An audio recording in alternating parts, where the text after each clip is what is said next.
El tema de hoy es un tema histórico. Vamos a considerar lo que pasó entre los días del Nuevo Testamento, los días del Señor Jesús y los apóstoles, y el día de hoy.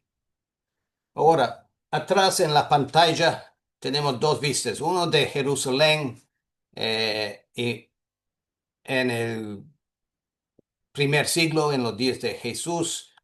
Y la foto atrás de mí es una foto de la ciudad de Tel Aviv en el país de Israel moderno y vemos el contraste de una diferencia de 2000 años. Una ciudad moderna, con autos, con edificios grandes y altos. Al otro lado, en Jerusalén del primer siglo, sí, edificios grandes pero antiguos. Eh, Vemos el templo en Jerusalén y, bueno, sembrados alrededor de la ciudad. ¿Cómo llegamos al día de hoy? ¿Qué pasó en los 2000 años que han pasado después de la muerte y resurrección de Jesús y nuestros días?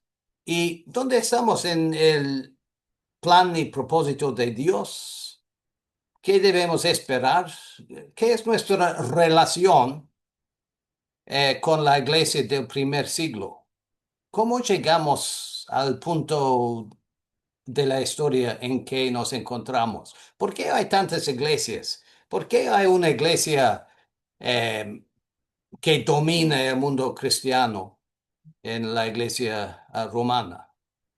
Eh, ¿Cómo pasó todas esas cosas? ¿Y qué dice la Biblia sobre la época de los gentiles, los tiempos de los gentiles, como se llama esta época según Jesús en su profecía del Monte de los Olivos? ¿Dónde estamos dentro de esto y qué nos informa la Biblia sobre todo esto? Hasta ahora, más o menos hemos seguido la historia del mundo desde la creación hasta los días del Nuevo Testamento, empleando como lo hace la Biblia, la historia del pueblo judío para delinear el desarrollo del propósito de Dios para con el mundo. Eh, y en las últimas semanas hemos enfocado más que nada la obra de Jesús, su muerte, su resurrección, su vida, su ministerio. Porque es el punto focal de todo lo que hace Dios. Es el ejemplo, la vida, el sacrificio, eh, sobre el cual Dios basa todo su plan y propósito de salvación. No hay ningún otro nombre, leímos, bajo los cielos en que el ser humano puede alcanzar la salvación. Solo por el nombre de Jesús llegamos a la salvación. Entonces, con razón, pasamos varias semanas hablando de Jesús, su ministerio, su muerte, el bautismo y todo esto. Pero sigue la historia hasta el día de hoy. Entonces, el propósito del tema de hoy es entender eh, el progreso del plan y propósito de Dios después de los días de Jesús. Ahora, para darnos un contexto o un modelo muy sencillo de entender, vamos a comenzar en Hechos capítulo 1. Recordamos que después de su resurrección, Jesús pasó 40 días con sus apóstoles enseñándoles sobre el reino de Dios, como dice Hechos 1, y después de esto salieron de la ciudad de Jerusalén y dice así de Jesús. Habiendo dicho estas cosas, viéndolo ellos, los discípulos, fue alzado y le recibió una nube que le ocultó de sus ojos. Y estando ellos con los ojos puestos en el cielo, entre tanto que él se iba, he aquí se pusieron junto a ellos dos varones con vestiduras blancas, los cuales también les dijeron, varones Galileos, ¿por qué estáis mirando al cielo? Este mismo Jesús que ha sido tomado de vosotros al cielo, así vendrá como le habéis visto ir al cielo. Y esto nos da la estructura de la historia después del Nuevo Testamento. Jesús fue a los cielos, según Hechos capítulo 1, pero con palabra de ángel. Estamos seguros, bien seguros de que eh, vendrá de nuevo. Vendrá como le habéis visto ir al cielo. Jesús está en los cielos.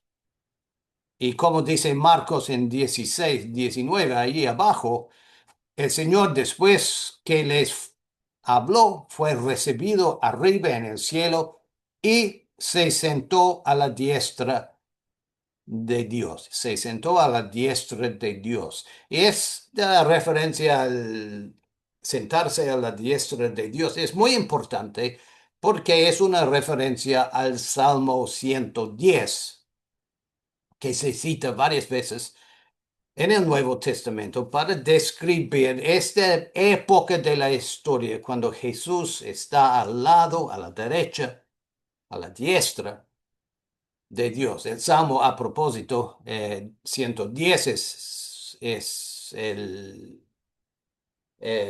la escritura más citada del Antiguo Testamento en el Nuevo Testamento. Tan importante este concepto. Entonces, en capítulo 2 de Hechos, Pedro predica al pueblo hablando más del lugar donde está el Señor ahora. Varones y hermanos, os puede decir libremente del patriarca David que murió y fue sepultado y su sepulcro está con nosotros hasta el día de hoy. David no subió a los cielos, pero él mismo dice: dijo el Señor a mi Señor, siéntate a mi diestra. Ahí está la cita del Salmo 110. Entonces Pedro dice, David no subió a los cielos, pero profetiza de otro que sí iba a subir a los cielos para sentarse a la diestra de Dios. Y el propósito o el plazo de este eh, periodo de tiempo en los cielos sigue Pedro citando del Salmo 110, hasta que ponga a tus enemigos por estrado de tus pies. Sepa pues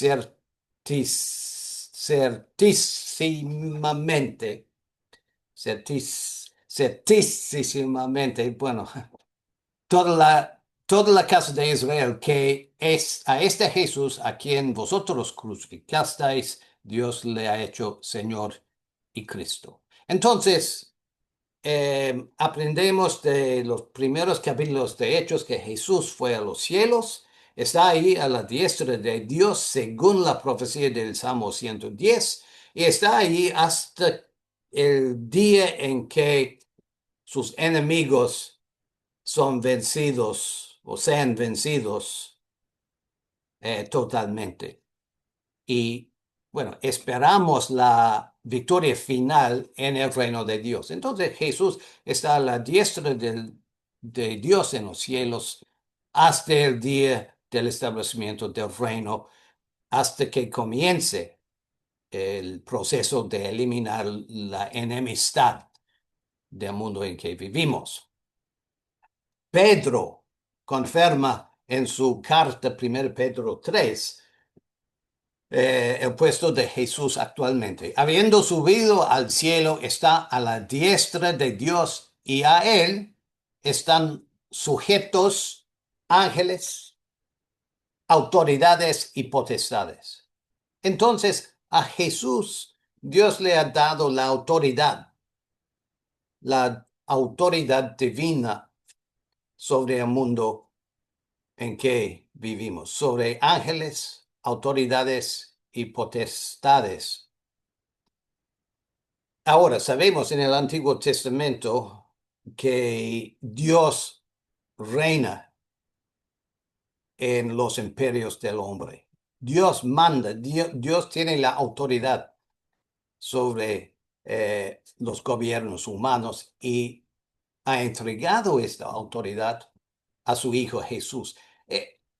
Varias semanas atrás hablamos del ejemplo de José en Egipto.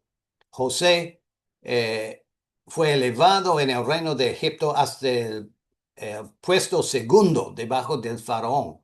Y a José le fue dado el anillo de sello del rey y toda rodilla se doblaba delante de José.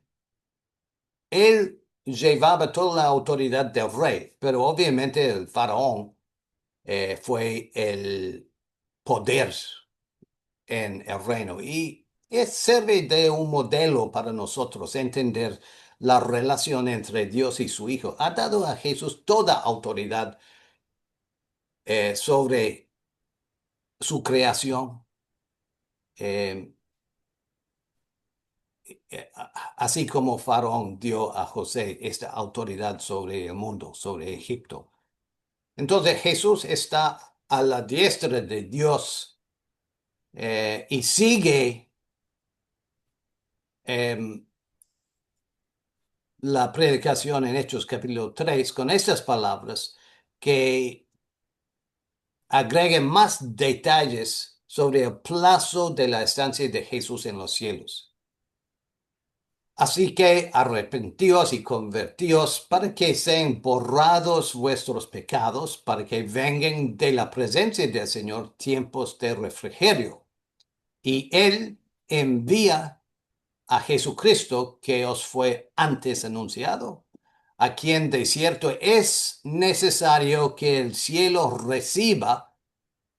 ¿Hasta cuándo? Hasta los tiempos de la restauración de todas las cosas, de que habló Dios por boca de sus santos profetas que han sido desde tiempo antiguo. En el Antiguo Testamento leemos mucho de la restauración de Edén, de la restauración del reino, de la restauración del pueblo de Dios, pero esto no va a pasar hasta el día en que eh, eh, venga el Señor Jesús, según lo que dice Pedro aquí en Hechos capítulo 3. Es necesario que el cielo reciba a Jesús hasta los tiempos de la restauración de todas las cosas.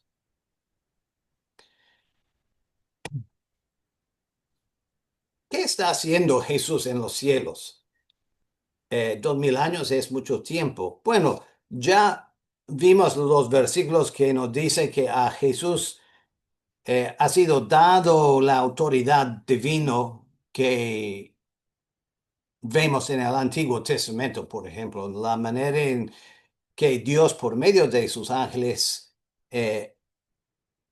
guiaba y reinaba entre los reinos del hombre. Y Jesús ya tiene esta autoridad y así como Jesús se interpondrá en el futuro cuando venga, eh, por medio de esta misma autoridad y poder que tiene, eh, eh, entendemos que Jesús también tiene un papel a jugar en dirigir la historia del mundo hasta el punto del cumplimiento eh, y el momento de su venida, su segunda venida.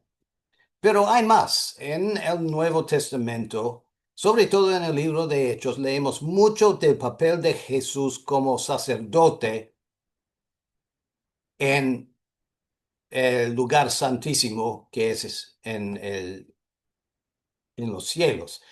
Y dice todo esto y vamos a emplear el novena capítulo de Hechos, Hebreos, pero encontramos enseñanzas parecidas en muchas escrituras del Nuevo Testamento. Jesús es mediador del nuevo pacto. Ahora, el mediador en los términos del Nuevo Testamento es la persona que hace posible el pacto, así como Moisés fue el mediador del primer pacto. Jesús es mediador del nuevo pacto. Entonces sigue siendo esta persona clave en el pacto entre Dios y el ser humano, el nuevo pacto.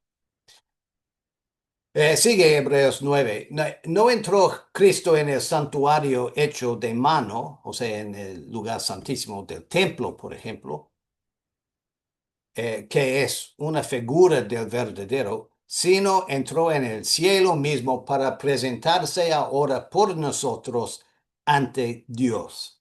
Y es algo que nos da una gran confianza en nuestra relación a nuestro Padre Celestial, que Jesús, uno de sus papeles en los cielos, es presentarse por nosotros ante de Dios. Cristo fue ofrecido una sola vez para llevar los pecados de muchos y aparecerá por segunda vez sin relación con el pecado para salvar a los que le esperan. Entonces, Hebreos 9 nos explica que Jesús fue la persona que hizo posible el nuevo pacto, que sigue en los cielos eh, eh, sirviendo como intercesor entre Dios y nosotros, se presenta por nosotros ante Dios y eh, este papel en los cielos sigue hasta su segunda venida, cuando viene venga sin pecado para la salvación de los que le esperan. Bueno, hay mucho que decir sobre el papel de Jesús en los cielos. Hebreos 9, el libro de Hebreos también describe a Jesús como el sumo sacerdote que está a la diestra de Dios, y no puse el versículo, pero voy a ver si lo puedo encontrar, donde dice que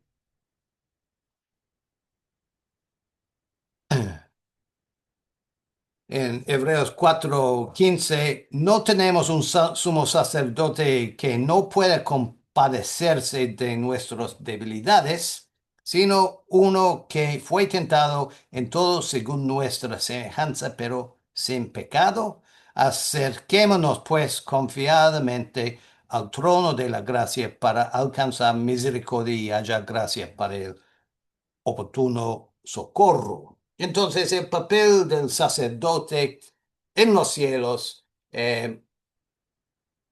es algo que nos da confianza para acercarnos a Dios con el conocimiento de Jesús, que estableció el pacto y que va a perfeccionar el pacto, está ahí a la diestra de nuestro Padre Celestial en los cielos. Y hay muchas cosas que nacen de este principio. Por ejemplo, cuando oramos, siempre terminamos la oración que pedimos en el nombre de Jesús. Y eso es porque Jesús pidió a sus discípulos a orar así. Y encontramos a lo largo del Nuevo Testamento ejemplos de personas que dan gracia a Dios por medio de Jesús. Porque entendemos que la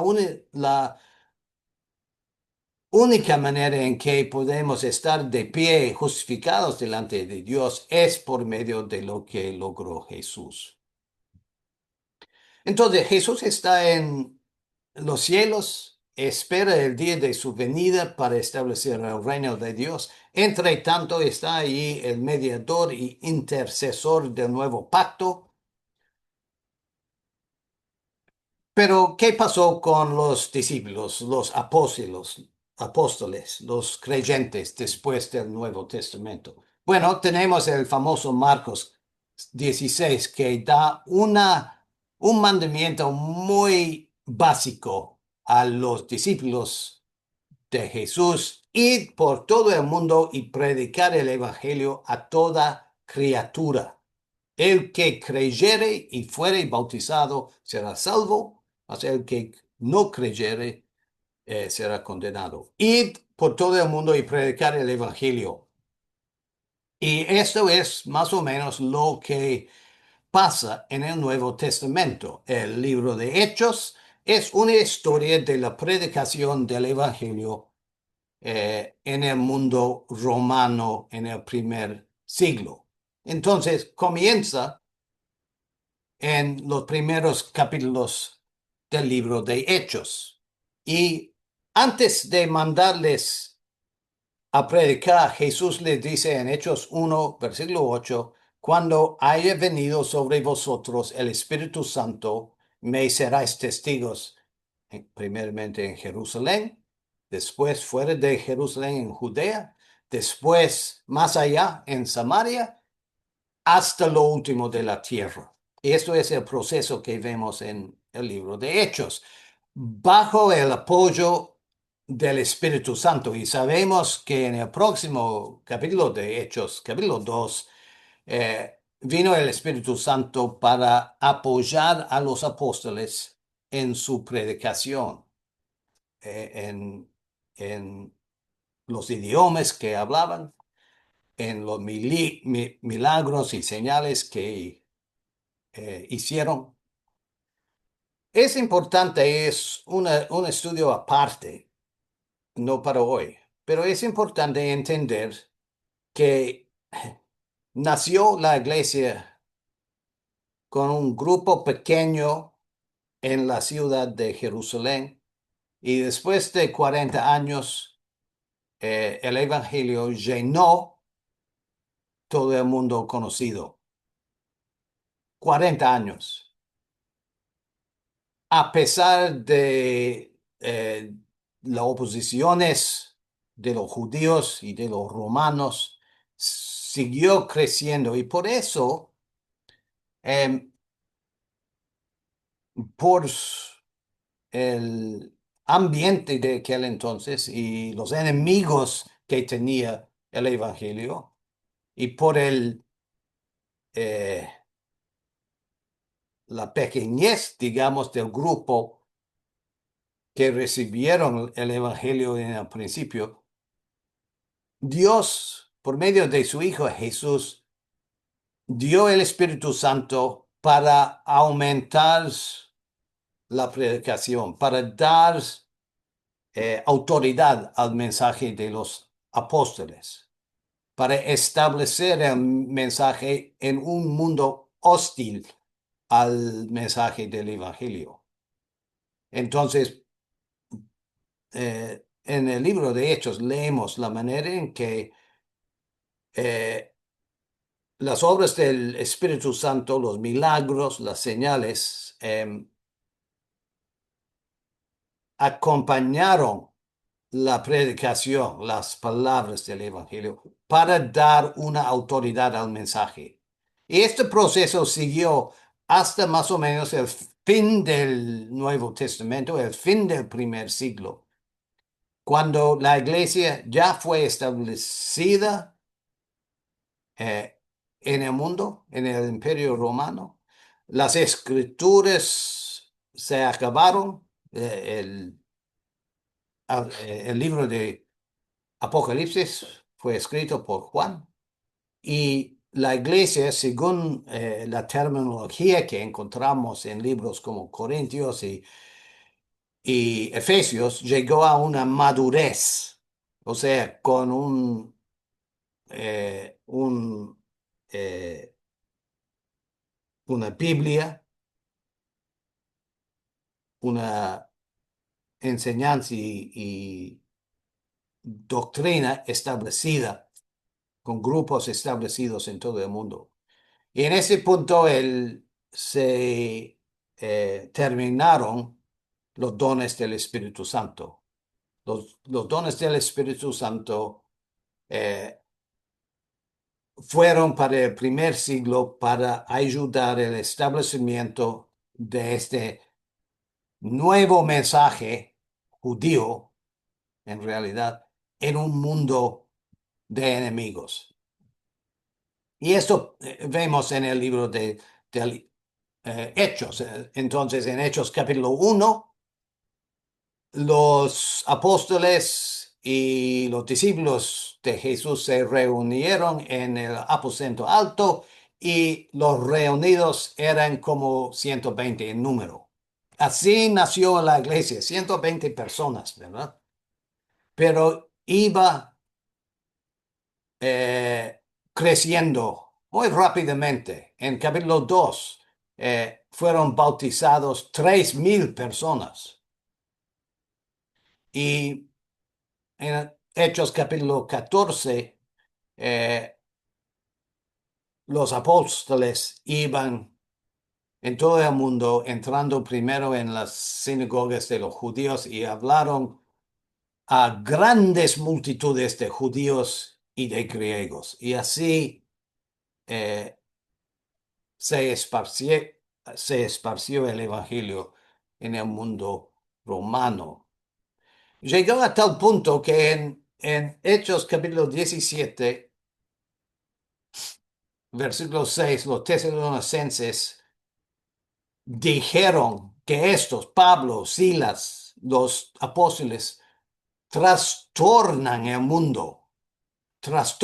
mundo entero y han venido acá también para cambiar el mundo en que vivimos. Entonces, así vemos la mano de Dios, el mando de Jesús, el poder y autoridad del Espíritu Santo, que en Hechos capítulo 1, 120 personas eh, que tenían miedo de los judíos y de los romanos se reunieron en el aposento alto, pero llegado a 17 dicen de los apóstoles que trastornen todo el mundo con su mensaje. Así, la mano divino en la predicación del Evangelio. Y en Romanos capítulo 15 sabemos que al final del ministerio de Pablo, él quiso ir a España. Bueno, voy a leer Romanos 15, porque Pablo describe la manera en que el Evangelio llenó el mundo. No osaría hablar sino de lo que Cristo ha hecho por medio de mí para la obediencia de los gentiles, con la palabra y con las obras y con potencias de señales y prodigios y en el poder del Espíritu de Dios. Y Pablo más o menos describe el proceso que venimos viendo hasta ahora. De manera que desde Jerusalén hasta y por los alrededores hasta Ilírico, que es el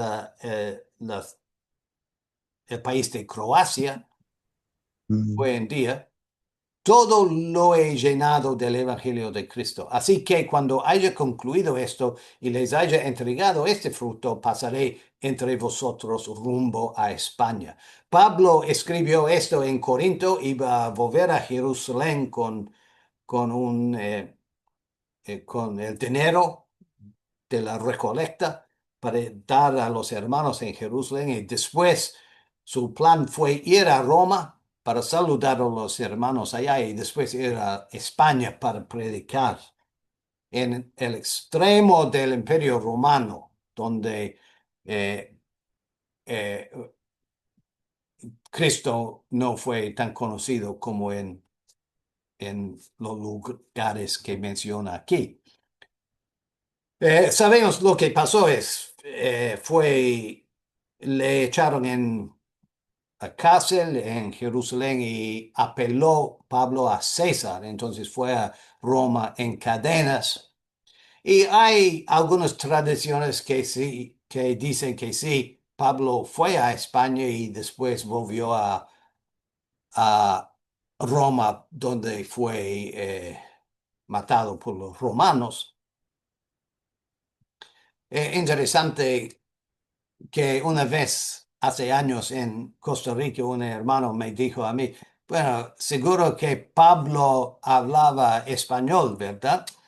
Y le dije, ¿por qué? Y me dijo, bueno, iba a España, entonces obviamente fue necesario que hablara español. Bueno, no es exactamente, acaso sabemos que el español nació de latina, años después de los días de Pablo. Pero en todo caso, Pablo con su don de hablar en lenguas no le había sido problemático y era una tierra ajena así. Bueno, ¿dónde estamos? Entonces, así fue el Nuevo Testamento, una historia de la predicación del Evangelio en todo el mundo, pero sabemos por las cartas de Pablo, sobre todo, pero también por las otras cartas, que en este ambiente nació muchos problemas entre los hermanos, que no fue todo dulce en el mundo de la nueva iglesia del primer siglo. Y no debemos esperar nada distinto porque desde el principio de la predicación del Evangelio, Jesús y los apóstoles adviertan de los peligros de una corrupción del Evangelio y del mensaje.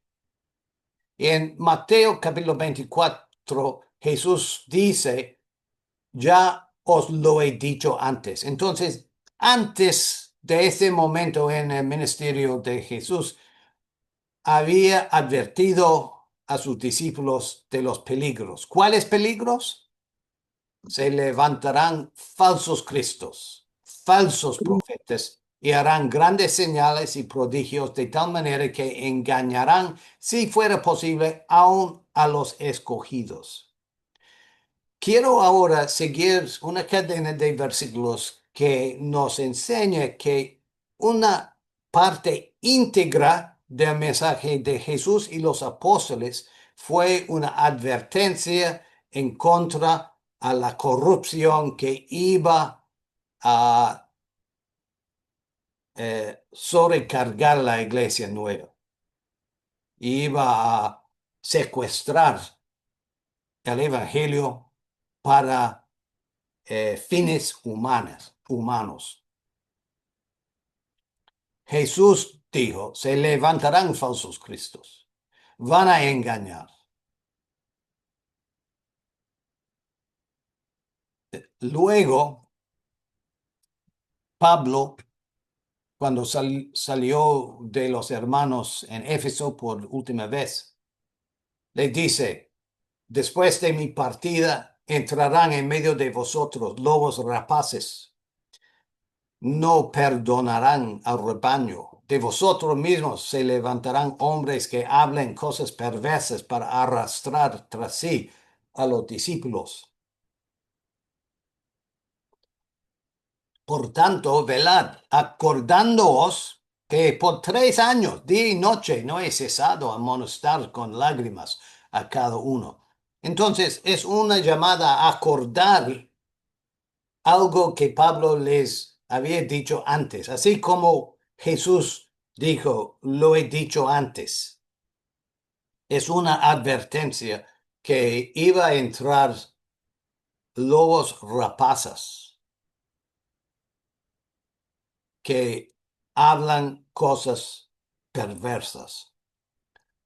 En Judas, el libro antes del Apocalipsis, vosotros, amados, tened memoria de las palabras que antes fueron dichas por los apóstoles y por nuestro Señor Jesús, que los que os decían En el postrer tiempo habrá burladores que andarán según sus malvados deseos.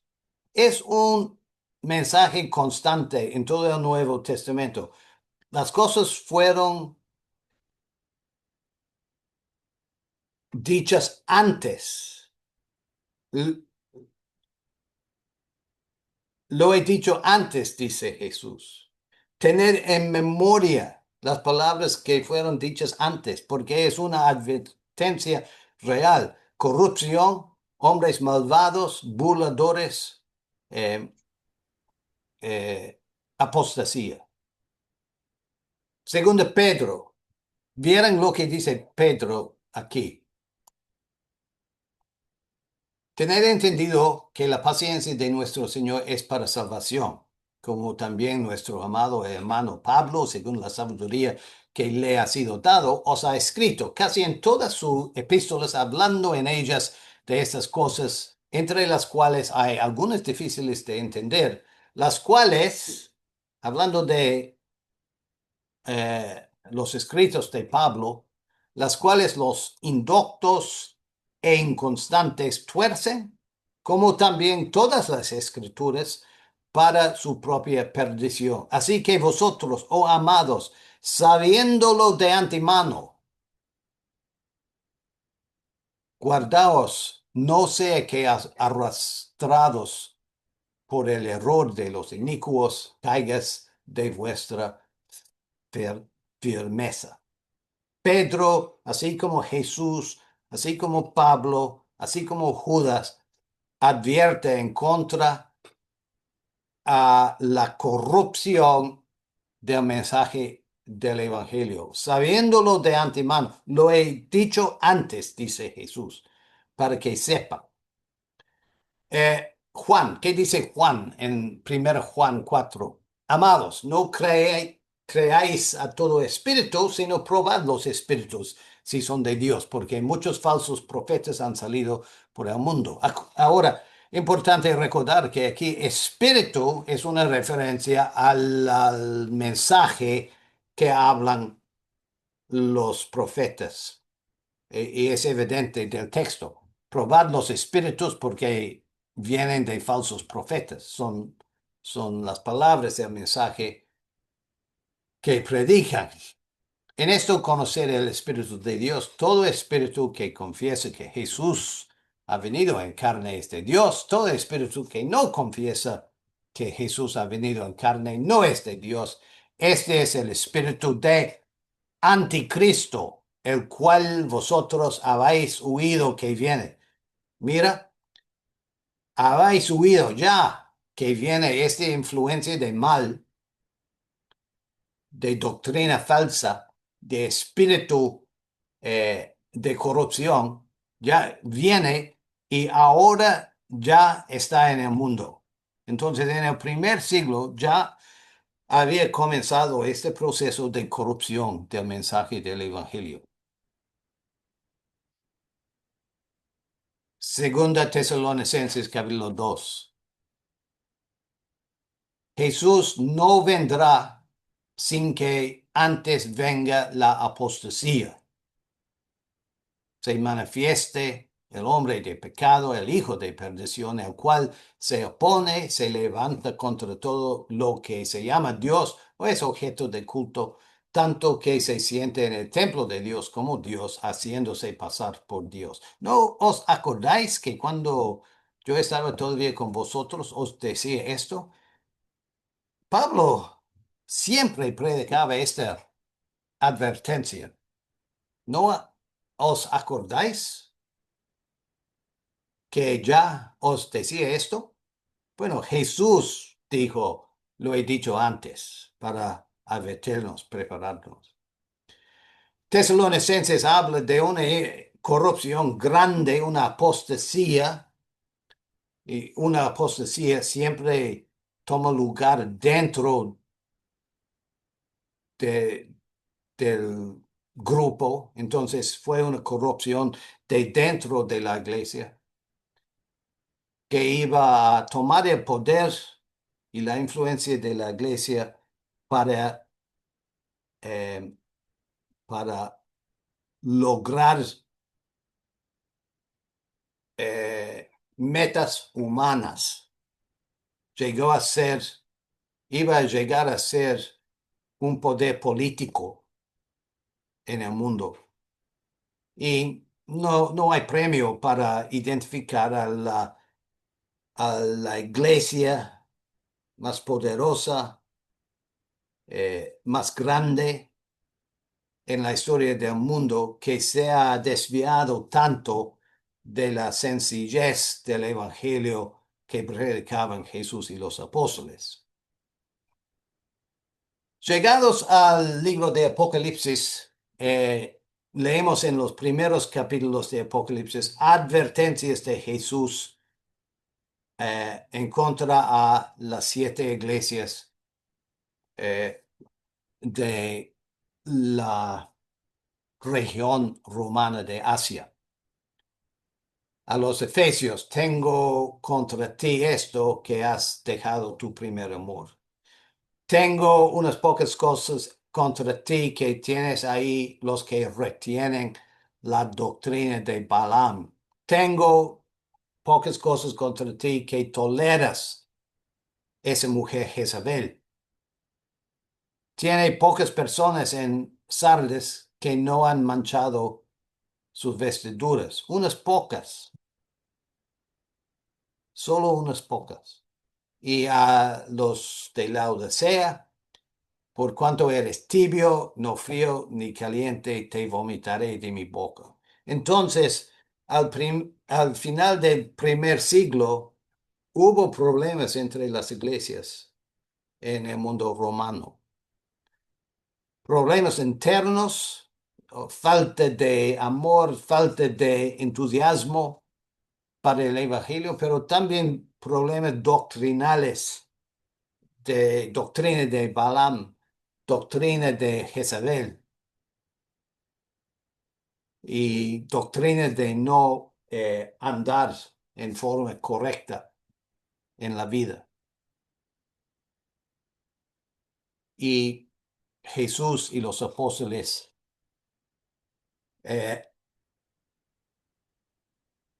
advertían en contra a eh, eh, a estas cosas que iban a entrar en la iglesia. Ahora, en este punto entramos en el libro de Apocalipsis. No vamos a hablar mucho del libro de Apocalipsis. Tal vez otra ocasión podemos hacer un resumen del libro. Pero el libro de Apocalipsis es una profecía en, sobre todo, términos muy simbólicos, que bosqueja la historia de los creyentes en los tiempos de los gentiles hasta el día de la venida de Jesús. No hace falta, o no hay sentido en entrar en el libro de Apocalipsis si no entendemos el libro de Daniel, porque el libro de Apocalipsis es más o menos la segunda parte del libro de Daniel. En el libro de Daniel, Daniel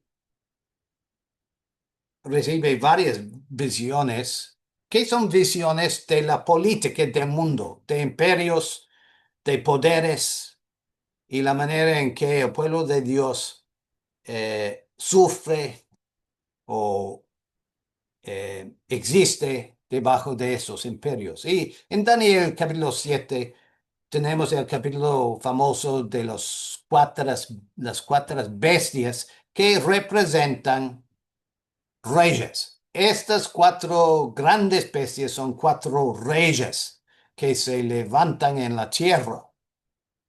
Y después del reinado de esos reyes se establece el reino de Dios.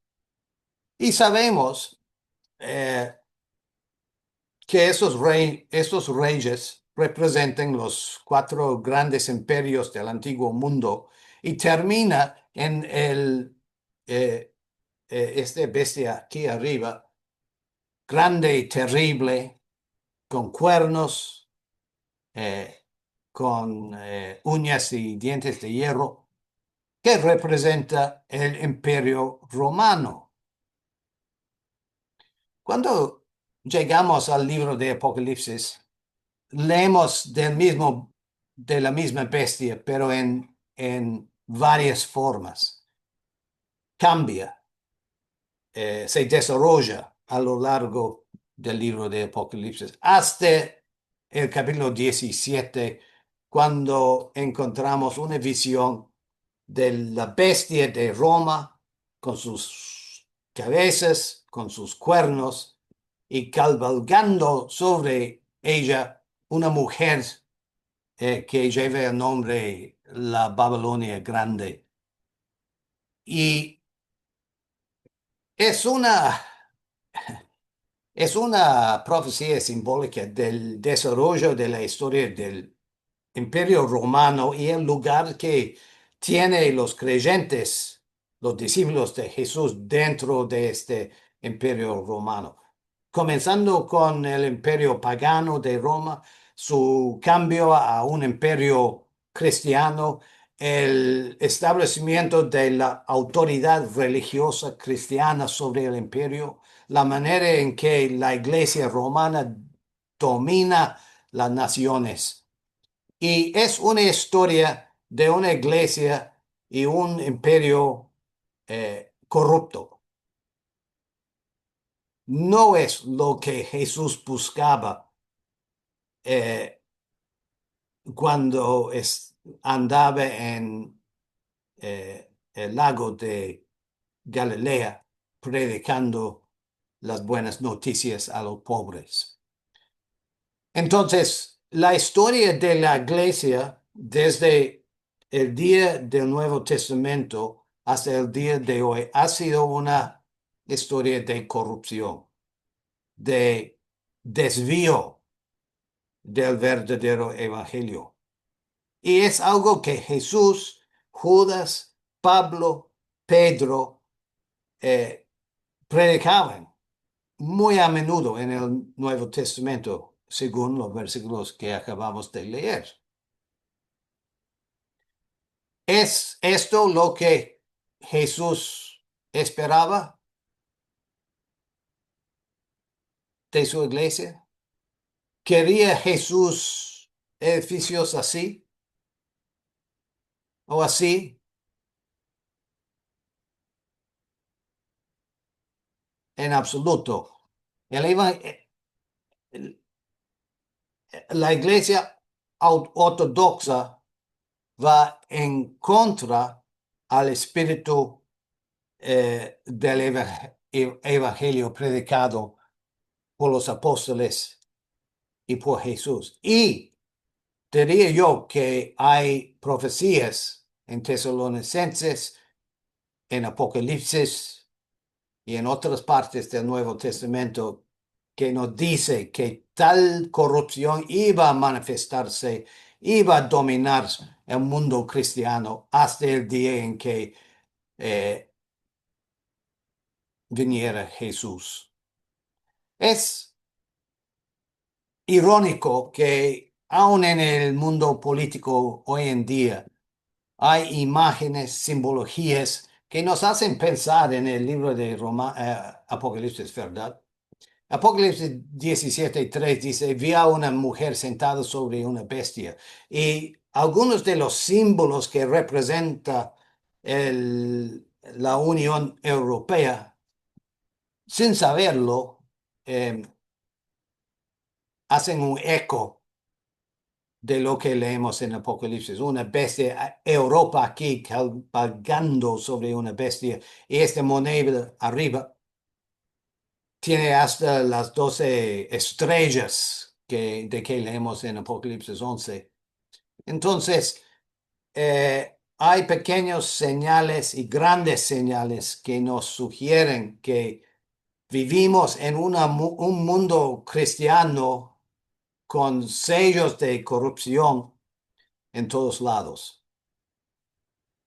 Y bueno, En nuestra realidad, en nuestro barrio, en nuestra ciudad, tenemos muchas distintas iglesias, ¿verdad? Evangelistas, eh, adventistas, testigos, todos se reúnen en distintos edificios. ¿Qué, ¿Cómo hacemos sentido de todo esto? Una iglesia que ha dominado durante los siglos en una manera política, ¿verdad? Eh, la iglesia romana ha dominado el mundo político durante siglos, no tanto ahora, pero lleva todavía esta herencia, eh, esta historia de corrupción, de poder eh, y eh, sí, de corrupción, como dije. Eh, recordamos personas como Torquemada en la Inquisición, donde la iglesia imponía hasta la muerte eh, la doctrina de la iglesia ortodoxa. Entonces llegamos ahora 2000 años después de Jesús y hay edificios en todo el mundo proclamando eh, eh, el Evangelio.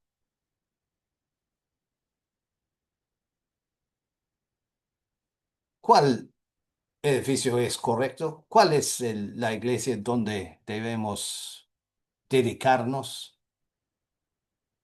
¿Cuáles de estos edificios en la pantalla atrás son donde vamos a encontrar a Jesús? Bueno, para encontrar la respuesta a tal pregunta es necesario comenzar en la palabra de Dios y con el consejo que encontramos en el libro de Hechos capítulo 17. Pablo llegó a la ciudad de Berea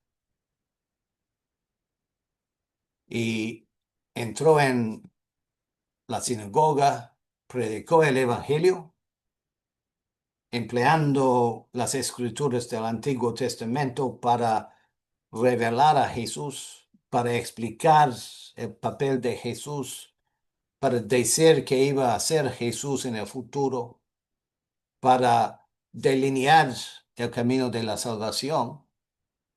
¿Y qué pasó?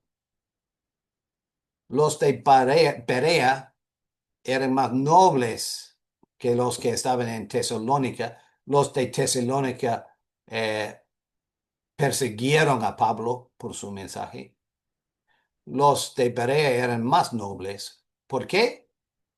Porque recibieron la palabra con toda solicitud, escudriñando cada día las escrituras para ver si estas cosas eran así. Escudriñando cada día las escrituras para ver si estas cosas eran así. Y en realidad, este versículo resume el espíritu en que hacemos estos estudios y en que invitamos a personas en cualquier momento a leer y estudiar con nosotros para ver qué dicen las escrituras verdaderamente. ¿Por qué?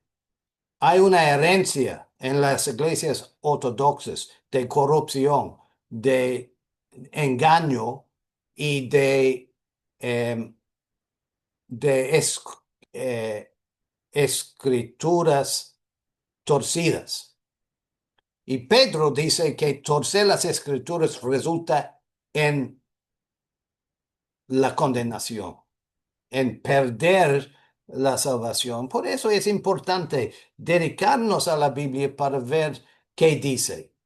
Y, bueno, como dije, es el propósito de presentar esta serie de estudios sobre los rudamentos de la palabra de Dios para presentar el grano del mensaje bíblico para que entendamos la manera de salvación ofrecida por Dios por medio de Jesús en la Biblia. Muchas gracias. Vamos